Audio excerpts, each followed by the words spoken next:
1818 میں جرمنی میں ایک شخص معاشیات پر ایک انتہائی آپ کہہ لیں ایک کافی خشک اور پیچیدہ سی کتاب لکھتا ہے۔ بالکل، داس کیپٹل کی بات کر رہی ہیں آپ۔ جی ہاں، اب مطلب اس میں حساب کتاب ہے، فلسفہ ہے اور بڑی مشکل معاشی اصطلاحات ہیں۔ اور پھر ٹھیک 68 سال بعد شکاگو کے عام مزدور جنہوں نے شاید اس کتاب کا ایک صفحہ بھی کبھی نہیں پڑھا تھا، وہ اسی نظریے کی بنیاد پر سڑکوں پر آتے ہیں اور پولیس کی گولیوں کا نشانہ بن جاتے ہیں۔ یہ واقعی تاریخ کا ایک انتہائی حیران کن پہلو ہے یہ۔ بالکل ایسا ہی ہے۔ تو یہاں یہ سوال پیدا ہوتا ہے کہ ایک پرانی دھول میں اٹی ہوئی معاشی تھیوری آخر کس طرح سڑکوں پر بہنے والے خون اور ایک عالمی تحریک میں تبدیل ہو سکتی ہے؟ دیکھیں، یہ اس بات کی نشاندہی کرتا ہے کہ جب کوئی نظریہ محض کتابوں میں بند نہیں رہتا، یعنی جب وہ لوگوں کے حقیقی دکھوں سے، ان کی روزمرہ زندگی سے جڑ کر ایک مادی طاقت بن جاتا ہے، تو وہ واقعی دنیا کے نقشے اور نظام کو ہلا کر رکھ دیتا ہے۔ اور آج کے اس تفصیلی جائزے میں ہم اسی گہرے اور اسی تاریخی تعلق کو سمجھنے کی کوشش کریں گے۔ ہمارے سامنے مشتاق علی شان کا تحریر کردہ ایک انتہائی فکر انگیز مضمون ہے جس کا نام ہے مئی، مارکس اور شکاگو۔ صحیح، اور اس کا مقصد بھی یہی ہے کہ ہم جان سکیں کہ مئی کا یہ مہینہ آخر مزدور تحریکوں سے اتنا جڑا ہوا کیوں ہے۔ ہاں، اور سب سے اہم بات یہ جاننا ہے کہ 19ویں صدی کا ایک نظریہ آج کے جدید دور کے معاشی مسائل کو، جیسے کہ یہ جو آج کل غیر یقینی روزگار ہے، اسے کیسے واضح کرتا ہے۔ چلیں اس کی تہیں کھولتے ہیں۔ تو اس ارتقاء کو سمجھنے کے لیے ہمیں اس سفر پر غور کرنا ہوگا جو اس نظریے نے ایک فلسفی کے ذہن سے نکل کر فیکٹریوں کی چمنیوں اور سڑکوں تک طے کیا۔ مضمون کی بنیاد دراصل ان دو مختلف تاریخوں پر رکھی گئی ہے جن کا آپ نے ابھی ذکر کیا۔ یعنی وہ 68 سال کا جو فاصلہ ہے؟ جی بالکل، ایک طرف کارل مارکس کی پیدائش ہے اور دوسری طرف 1 مئی 1886 کا وہ دن جب شکاگو میں محنت کشوں نے وہ عظیم الشان ہڑتال کی تھی۔ یہ وہ عرصہ تھا جس میں یہ نظریہ محض ایک فکری بحث سے نکل کر مزدوروں کی عملی جدوجہد کی روح بن گیا۔ اچھا رکیں ذرا یہاں ٹھہرتے ہیں۔ میں مضمون پڑھ رہی تھی تو اس میں کچھ انتہائی بھاری بھرکم اصطلاحات استعمال ہوئی ہیں، جیسے کہ قدر زائد یعنی سرپلس ویلیو اور تضادات کا جدلی علم جسے ہم ڈائلیکٹکس کہتے ہیں۔ مجھے ایک بات ہضم نہیں ہو رہی۔ ہاں بتائیں، کیا بات؟ کیا واقعی 19ویں صدی کی کسی کوئلے کی کان میں یا کپڑے کی فیکٹری میں 14 گھنٹے کام کرنے والا ایک عام مزدور یہ ریاضی اور فلسفہ سمجھ رہا تھا؟ کیا یہ سب اس کے ذہن میں تھا یا وہ محض اس لیے سڑک پر تھا کیونکہ وہ غصے میں تھا اور آپ کہہ لیں اس کے پاس کھانے کو کچھ نہیں تھا؟ یہ بہت زبردست اور ایک بنیادی سوال ہے آپ کا۔ یقیناً ان مزدوروں کو معاشیات یا فلسفے کی ڈگری نہیں چاہیے تھی اور نہ ہی وہ کوئی اکیڈمک بحثوں میں الجھ رہے تھے۔ انہیں صرف اپنی روزمرہ کی حقیقت سمجھنی تھی، یعنی وہ جو روز ان کے ساتھ ہو رہا تھا۔ بالکل۔ مارکس کا کمال یہ نہیں تھا کہ اس نے مزدوروں کو بتایا کہ بھئی تم غریب ہو، یہ تو انہیں اپنے خالی پیٹ سے روزانہ ویسے ہی معلوم ہوتا تھا۔ مارکس کا اصل کمال یہ تھا کہ اس نے سائنسی انداز میں بتایا کہ یہ غربت کیسے پیدا کی جا رہی ہے، اور قدر زائد یا سرپلس ویلیو کو ہم ایک بڑی سادہ سی مثال سے سمجھ سکتے ہیں۔ ہاں جی، اس کی کوئی عملی مثال دیں کیونکہ یہ اصطلاح تھوڑی الجھا دینے والی ہے۔ فرض کریں کہ ایک جوتے بنانے والا مزدور فیکٹری میں کام کرتا ہے۔ وہ دن بھر میں اتنے جوتے بناتا ہے جن کی مارکیٹ میں قیمت چلیں فرض کر لیتے ہیں کہ 10,000 روپے ہے، لیکن اسے دن کے اختتام پر جو اجرت ملتی ہے وہ بمشکل 1,000 روپے ہوتی ہے۔ تو باقی 9,000 روپے کہاں گئے؟ وہ تو ظاہر ہے فیکٹری کے مالک کے پاس گئے۔ یہی تو نکتہ ہے۔ مارکس کے نظریے کے مطابق وہ 9,000 روپے فیکٹری مالک کی جیب میں بطور منافع چلے گئے۔ یہ کوئی قدرتی قانون نہیں تھا، بلکہ ایک نظام کی سائنسی لوٹ مار تھی۔ جو چیز مزدور کی محنت سے پیدا ہوئی، اس کا اصل پھل یعنی وہ جو سرپلس تھا وہ کسی اور نے رکھ لیا۔ اچھا، یعنی منافع کوئی ایسی چیز نہیں جو بس آسمان سے اترتی ہے یا مالکان کی کسی خاص صلاحیت کا نتیجہ ہے، بلکہ یہ براہ راست اس محنت کی چوری ہے جس کی پوری قیمت مزدور کو ادا نہیں کی گئی۔ بالکل درست۔ 100% ایسے ہی ہیں۔ جب عام محنت کشوں کو اپنے رہنماؤں اور جو پیمفلیٹس اس وقت چھپتے تھے ان کے ذریعے یہ منطق سمجھ آنا شروع ہوئی کہ بھائی ان کی غربت کوئی بدقسمتی یا کوئی مقدر کا لکھا نہیں ہے، بلکہ ایک باقاعدہ حسابی اور معاشی عمل کا نتیجہ ہے، تو پھر ان کا غصہ ایک منظم شعور میں بدل گیا۔ یہ تو واقعی ایک ذہن کھول دینے والی بات ہے ان کے لیے۔ اور وہ جو دوسری اصطلاح تھی مضمون میں، جدلیات۔ ہاں، ڈائلیکٹکس یا جدلیات، اس کا سادہ سا مطلب یہ ہے کہ اس سرمایہ دارانہ نظام کے اندر ہی ایک مستقل اور نہ ختم ہونے والا تصادم چھپا ہوا ہے۔ دیکھیں، سرمایہ دار کو اپنا منافع بڑھانے کے لیے مزدور کی اجرت کو کم سے کم رکھنا ہے اور اس سے زیادہ کام لینا ہے۔ ہاں، تاکہ منافع زیادہ سے زیادہ ہو۔ بالکل، جبکہ دوسری طرف مزدور کو زندہ رہنے کے لیے اور ایک انسان کی طرح جینے کے لیے زیادہ اجرت اور آرام کا وقت چاہیے۔ اب یہ دونوں مفادات ایک ساتھ چل ہی نہیں سکتے۔ یہ ایک ایسا بنیادی تضاد ہے جو آخر کار ٹکراؤ کی طرف ہی جائے گا۔ یہ کوئی حادثہ نہیں بلکہ ایک قدرتی میکینزم ہے۔ تو گویا مارکس نے ان کے اندر کوئی نیا غصہ تو پیدا نہیں کیا، بلکہ ان کے اسی احساس محرومی کو ایک آپ کہہ لیں منطقی جواز اور ایک خاکہ فراہم کر دیا۔ جی، اس نے اس غصے کو ایک سمت دے دی۔ بالکل۔ اور جب یہ بات اتنی واضح ہو گئی کہ مسئلہ بدقسمتی کا نہیں بلکہ نظام کے ڈھانچے کا ہی ہے، تو منطقی طور پر اس کا اگلا قدم تو تصادم ہی ہونا تھا۔ یہی وہ نقطہ ہے جہاں سے یہ نظریاتی بحث شکاگو کی سڑکوں پر ایک عملی کشمکش کی شکل اختیار کر لیتی ہے۔ اچھا، 1886 کی اس مشہور ہڑتال میں آخر ان کا بنیادی مطالبہ کیا تھا؟ ان کا مطالبہ بظاہر بہت سادہ سا تھا۔ ان کا نعرہ تھا 8 گھنٹے کام، 8 گھنٹے آرام اور 8 گھنٹے اپنی مرضی کی زندگی گزارنے کے لیے۔ انہوں نے مطالبہ کیا کہ دن کے 24 گھنٹوں کو 3 حصوں میں تقسیم کیا جائے۔ یہ تو بڑا دلچسپ ہے۔ آج کے دور میں اگر ہم دیکھیں تو 8 گھنٹے کی ڈیوٹی تو ایک انتہائی عام سی بات ہے۔ یہ تو جیسے ہمارے دفتری کلچر کی ڈیفالٹ سیٹنگ کی طرح ہے۔ اس وقت اس مطالبے میں بظاہر ایسی کیا انقلابی یا خطرناک بات تھی کہ ریاست نے اس پہ گولیاں ہی چلوا دیں؟ دیکھیں نا، اس مطالبے کی شدت کو اس دور کے تناظر میں دیکھنا بہت ضروری ہے۔ 19ویں صدی کے آخر میں فیکٹریوں کے حالات انتہائی غیر انسانی ہوا کرتے تھے۔ 14 سے 16 گھنٹے کی شفٹیں تو عام بات تھیں۔ 16 گھنٹے؟ تو انسان تو بس مشین ہی بن گیا۔ بالکل، چھٹی کا کوئی تصور نہیں تھا اور انسان کی حیثیت بس مشین کے ایک پرزے جتنی تھی۔ ایسے ماحول میں جب مزدور یہ کہے کہ میری زندگی صرف فیکٹری کے لیے وقف نہیں ہے بلکہ مجھے اپنی مرضی کی زندگی کے لیے بھی 8 گھنٹے چاہیے، تو یہ اس دور کے سرمایہ دارانہ ڈھانچے کے دل پر سیدھا وار تھا۔ یعنی یہ بات صرف 2-4 گھنٹے کم کرنے کی نہیں تھی؟ بالکل نہیں، یہ اس بے پناہ منافع اور اسی قدر زائد کے طوفان کو روکنے کا اعلان تھا جس پر اس وقت کے نظام کی پوری عمارت کھڑی تھی۔ یہ مطالبہ اس بات کا اعلان تھا کہ انسان سرمایہ سے زیادہ اہم ہے۔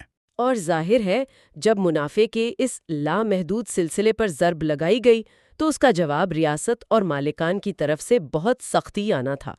مضمون واقعی بڑے دل دہلا دینے والے مناظر پیش کرتا ہے کہ کس طرح اس پرامن ہڑتال کو جبر اور تشدد سے دبایا گیا۔ ہاں، پرامن ہڑتال کرنے والوں پر سیدھی فائرنگ کی گئی۔ وہ منظر کتنا خوفناک ہوگا جب پرامن مزدوروں کی سفید قمیضیں ان کی اپنی ہی خون سے سرخ ہو گئیں، اور مضمون کے مطابق یہی خون آلود قمیضیں بعد میں وہ سرخ پرچم بن گئیں جو آج دنیا بھر میں مزدور تحریکوں کی اور مزاحمت کی علامت ہے۔ بالکل، وہ سرخ پرچم اسی دن کی یاد دلاتا ہے۔ لیکن مجھے یہ سمجھائیں کہ یہ جبر صرف گولیوں تک تو محدود نہیں رہا نا؟ تحریک کے کئی رہنماؤں پر مقدمات چلے، آگسٹ پائز اور ایلبرٹ پارسنز جیسے لوگوں کو پھانسی دے دی گئی۔ جب مطالبہ صرف اوقات کار کو ریگولیٹ کرنے کا تھا تو اتنی کڑی اور حتمی سزا کیوں دی گئی؟ حالانکہ مضمون کہتا ہے کہ ان کے خلاف کوئی ٹھوس ثبوت بھی نہیں تھے۔ دیکھیں، پھانسیاں اس لیے نہیں دی گئیں کہ وہ کسی قتل کے مجرم تھے، وہ تو بس پرامن رہنما تھے۔ پھانسیاں دراصل اس لیے دی گئیں تاکہ باقی مزدوروں کو ایک انتہائی خوفناک اور دور رست پیغام دیا جا سکے۔ ریاست اور مالکان یہ سمجھ چکے تھے کہ اگر آج ان مزدوروں نے مل کر اپنے اوقات کار کا تعین کر لیا تو کل وہ اور بھی حقوق مانگیں گے۔ بالکل، کل وہ فیکٹریوں کے منافع اور پیداواری عمل میں بھی اپنا حصہ مانگیں گے۔ یہ سرمایہ کے مکمل کنٹرول کے لیے سب سے بڑا خطرہ تھا۔ ان مزدور رہنماؤں کو اس لیے تختہ دار پر لٹکایا گیا تاکہ تحریک کی اس نظریاتی اور عملی ریڑھ کی ہڈی کو ہمیشہ کے لیے توڑا جا سکے۔ یہ دراصل ایک استحصالی معاشی نظام کو بچانے کی ایک انتہائی شدت پسندانہ کوشش تھی۔ واقعی اسی تناظر میں مضمون میں ایک انتہائی طاقتور اقتباس شامل کیا گیا ہے۔ وہ کہتے ہیں مزدوروں کی آواز بلند ہونے دو ورنہ ان کی تلواریں بلند ہوں گی۔ مجھے لگتا ہے یہ صرف ایک جذباتی جملہ نہیں۔ نہیں، بالکل بھی نہیں۔ ہاں، مطلب اگر اسے ہم اسی ڈائلیکٹکس یا جدلیات کے تناظر میں دیکھیں جس کا ہم نے پہلے ذکر کیا تو یہ ایک سائنسی انتباہ لگتا ہے۔ یعنی اگر استحصال کا یہ دباؤ بڑھتا ہی رہا اور آپ پرامن آوازوں کو جبر سے دباتے رہے تو وہ جو اندرونی تضاد ہے وہ ایک دن پھٹ پڑے گا اور پھر تشدد تو ناگزیر ہو جائے گا۔ آپ نے بالکل ٹھیک تجزیہ کیا ہے۔ یہ کوئی دھمکی نہیں تھی مزدوروں کی طرف سے، یہ بس حالات کے جبر کا ایک منطقی نتیجہ تھا۔ اور تاریخ گواہ ہے کہ اس واقعے کے بعد دنیا بھر میں یہ تحریک رکی نہیں، بلکہ اس نے ایک عالمگیر شکل اختیار کر لی۔ یکم مئی محض ایک تاریخ تو نہیں رہا، بلکہ یہ ایک ایسا بین الاقوامی دن بن گیا جو آج بھی دنیا بھر کے محنت کشوں کو ان کے حقوق کی یاد دلاتا ہے۔ یاد زندہ رہتے ہیں۔ تو 19ویں صدی کے اس خون ریز واقعے کے بعد جب ہم 20ویں صدی کے صفحات پلٹتے ہیں تو مضمون ایک بہت بڑی تبدیلی کی نشاندہی کرتا ہے۔ اب بات صرف سڑکوں کے احتجاج یا آپ کہہ لیں فیکٹریوں کے اندر کی ہڑتالوں تک محدود نہیں رہی تھی۔ 20ویں صدی میں ہم دیکھتے ہیں کہ محنت کش طبقے نے باقاعدہ ریاستی سطح پر اقتدار سنبھالنا شروع کر دیا۔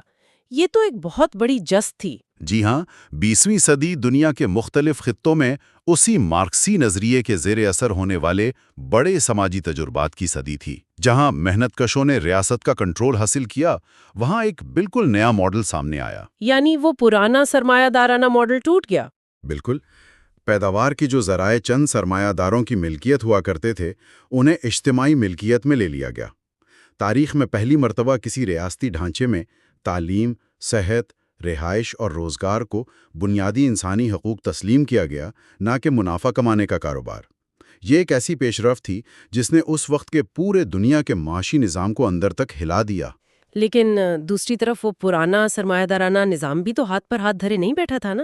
بالکل نہیں، وہ بھی اپنی بقا کی جنگ لڑا رہا تھا۔ ہاں، جب میں اس دور کی تاریخ اور اس مضمون کو دیکھتی ہوں تو میرے ذہن میں شطرنج کی ایک عالمی بازی کا تصور ابھرتا ہے۔ مطلب جہاں ایک کھلاڑی کو نظر آ رہا ہے کہ اگر اس نے پرانی چالیں چلنا جاری رکھی تو اس کا انجام بہت برا ہوگا، بادشاہ مارا جائے گا۔ کیا ہم یہ کہہ سکتے ہیں کہ سرمایہ داری نے اپنے آپ کو بچانے کے لیے کوئی نئی حکمت عملی اپنائی؟ یہ شطرنج کی تمثیل اس صورتحال کو سمجھنے کے لیے نہایت عمدہ ہے۔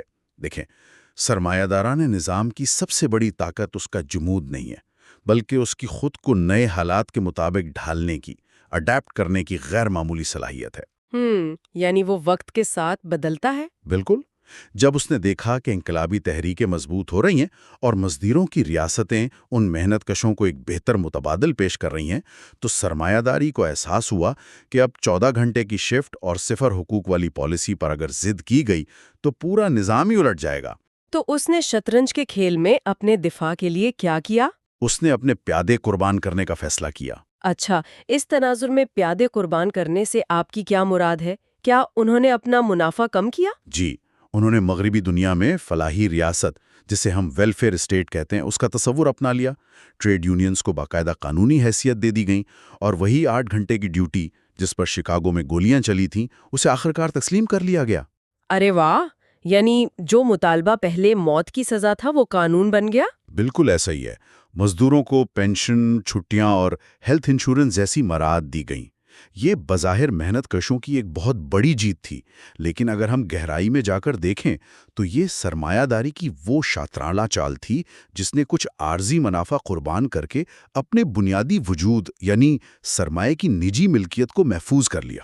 یعنی ایک ظالمانہ چہرے پر ایک انسانی اور فلاحی ماسک چڑھا لیا تاکہ انقلاب کا راستہ روکا جا سکے۔ بالکل درست۔ یہ تو واقعی ایک انتہائی ہوشیار بقا کی جنگ تھی، اور مضمون بھی یہی دلیل پیش کرتا ہے کہ 20ویں صدی کے ان تمام انقلابی تجربات کے بکھرنے اور سرمایہ داری کے اس نئے قدر نرم بھیس کے باوجود مارکسزم بطور ایک تجزیاتی ٹول آج بھی کارآمد ہے، کیونکہ جو بنیادی تضاد تھا یعنی سرمایہ اور محنت کے درمیان قدر زائد پر کشمکش، وہ ختم تو نہیں ہوا نا، اس نے صرف اپنی شکل بدلی ہے۔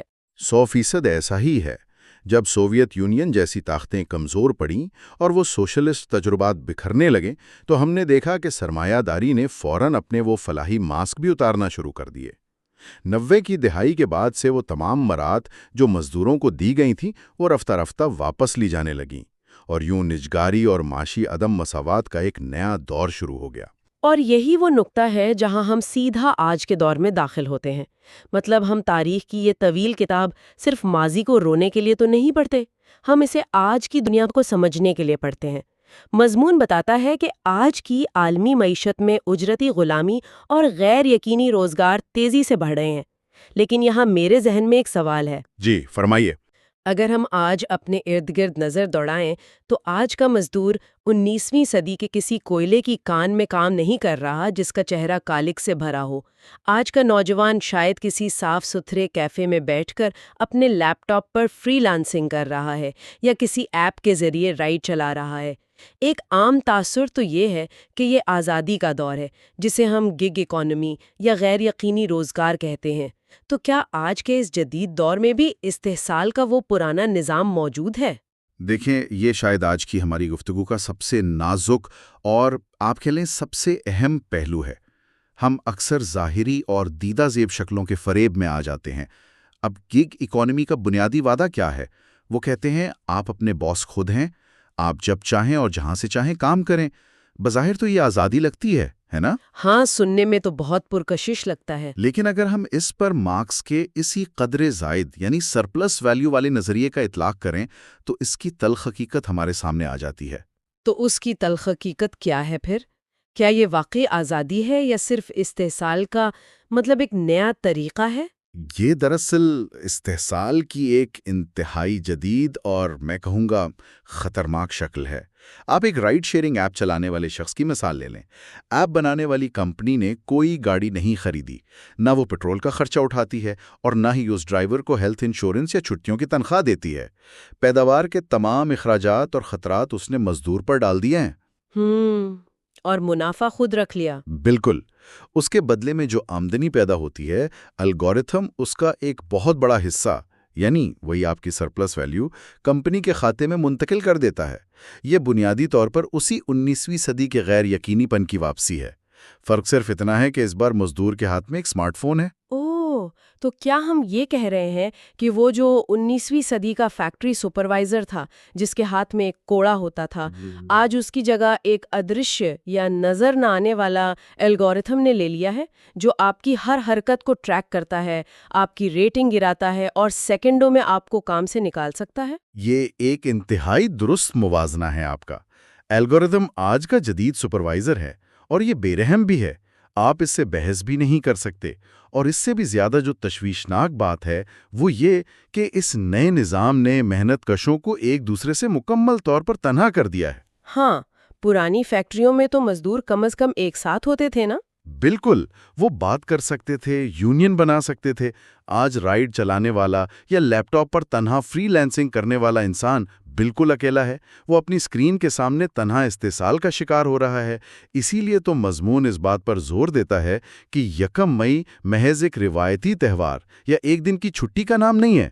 یہ یاد دہانی ہے کہ استحصال کے طریقے ضرور بدلے ہیں، لیکن منافع کی منطق آج بھی بھاری ہے۔ اور اسی لیے مضمون کا حتمی تقاضا صرف مسائل کی نشاندہی پر ختم نہیں ہوتا، بلکہ یہ مطالبہ کرتا ہے کہ محنت کش طبقے کو آج پھر سے منظم ہونے کی ضرورت ہے، ٹریڈ یونین تحریکوں کو جدید دور کے تقاضوں کے مطابق کھڑا کرنے کی ضرورت ہے، کیونکہ شعور اور اتحاد کے بغیر وہ جو ہم نے شروع میں بات کی تھی کہ غربت کیسے پیدا کی جا رہی ہے، اسے روکا نہیں جا سکتا۔ بالکل۔ آج کے دور کے محنت کش کو اپنی اس نئی طبقاتی شناخت کو سمجھنا ہوگا۔ جب تک وہ تنہا رہے گا، وہ اس منظم عالمی سرمایہ دارانہ ڈھانچے کا آسانی سے شکار ہوتا رہے گا۔ مزاحمت کے لیے بھی اب نئے اور ڈیجیٹل دور کے اتحاد درکار ہیں۔ تو ہم نے آج واقعی ایک طویل، گہرا اور تاریخی سفر طے کیا ہے۔ ہم نے سمجھا کہ کس طرح جرمنی میں پیدا ہونے والے نظریے نے شکاگو کے مزدوروں کو شعور دیا کہ ان کی محنت چوری ہو رہی ہے۔ ہم نے دیکھا کہ کیسے 8 گھنٹے کے مطالبے پر ان کی سفید قمیضیں خون سے سرخ ہوئیں، اور پھر یہ بھی جائزہ لیا کہ آج کے اس جدید دور میں گیگ اکانومی اور ان ایپس کے پیچھے بھی وہی پرانا سرمایہ دارانہ استحصال نئے اور دیدہ زیب لباس میں موجود ہے۔ جو واقعی تاریخ، نظریے اور عمل کا ایک ایسا تسلسل ہے جو ثابت کرتا ہے کہ محنت اور سرمایہ کی کشمکش آج بھی جاری ہے۔ لیکن دیکھیں، اس پوری گفتگو کو سمیٹتے ہوئے میرے ذہن میں ایک نیا اور شاید تھوڑا سا پریشان کن سوال ابھرتا ہے۔ ہم نے دیکھا کہ نظام کس طرح خود کو نئے سانچوں میں ڈھالتا ہے اور اسے منافع نچوڑنے کے لیے محنت کش کی ضرورت ہوتی ہے۔ لیکن اگر ہم ذرا تصور کریں کہ مستقبل قریب میں مصنوعی ذہانت یعنی AI اور یہ جو جدید آٹومیشن ہے، یہ مکمل طور پر انسانی محنت کی جگہ لے لیں۔ یہ ایک بہت بڑا سوال ہے۔ ہاں، مطلب جب کارخانوں میں ایپس پر کام کرنے کے لیے گوشت پوست کے انسان درکار ہی نہ رہیں اور سارا کام مشینیں کر رہی ہوں، تو پھر اس طبقاتی استحصال کی کیا شکل ہوگی؟ جس معاشی بلو پرنٹ نے انسانوں کو اپنے حقوق کے لیے سڑکوں پر لا کھڑا کیا تھا، جب کام کرنے والا ہی کوئی انسان نہیں ہوگا تو پھر اس منافع کی لوٹ مار اور طبقاتی مزاحمت کا کیا بنے گا؟ واقعی یہ سوچنے کی بات ہے۔ کیا اس آنے والے دور کے لیے انسانیت کو کسی بالکل نئے بلو پرنٹ کی ضرورت پڑے گی؟ یہ وہ فکر انگیز سوال ہے جو آنے والے وقتوں میں ہم سب کو سوچنا ہوگا۔ اور اس کے ساتھ ہی آج کے اس تفصیلی جائزے کا وقت اختتام کو پہنچتا ہے۔ اس پیچیدہ اور تاریخی سفر میں ہمارے ساتھ شامل رہنے کا بہت شکریہ۔